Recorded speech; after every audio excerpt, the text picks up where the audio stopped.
one of the crazier things I've found out here is actually something I found out. And that would be the fact that we're coming up on the 80th anniversary of the U.S. government dropping radioactive painted foxes out here in the Chesapeake Bay. I bring you Operation Fantasia. So in 1945, the Office of Strategic Service, which is the precursor to the CIA, was looking for a way to break the will of the Japanese people. So the OSS believed they could exploit the Japanese belief in the ancient spiritual culture of Shinto and bring to life one of the animal characters of the religion that were supposed to be a harbinger of doom. These were magical glowing foxes known as kitsune, whose presence was supposed to signify catastrophe or the end of the world. This made sense to the OSS at the time because they believed the Japanese people were more animalistic, more primitive, therefore more susceptible to being spiritually tricked, if you will.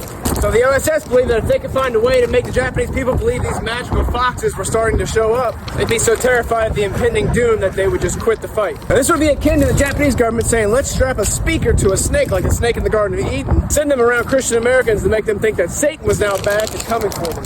Kind of silly, but I digress. So in order for the OSS to create these magical kitsune, they first had to find a way to make them glow like they do in Shinto. So naturally, they turned to radioactive paint. The United States Radium Corporation produced radium-latent paint, and the OSS began testing that paint on animals like raccoons at the New York Zoo. Once they saw the paint would make furry animals glow, they then did another test in Washington, D.C., where they released some 30 irradiated and glowing foxes in downtown D.C., which scared the hell out of everybody. So the plan was starting to seem more and more viable, but they had to figure out how to get the foxes onto Japanese land. Everybody agreed that the best way they could do that is if they could drop them in the ocean and have them swim to shore, but they didn't know if the foxes could swim to shore. So in late 1945, officials from the OSS hopped on a boat, pushed out into the middle of the Chesapeake Bay with several irradiated foxes on board, and then dumped them overboard. Sure enough, the foxes did swim back to shore, but of course most of that irradiated paint washed away, and that kind of began the end of this crazy plot.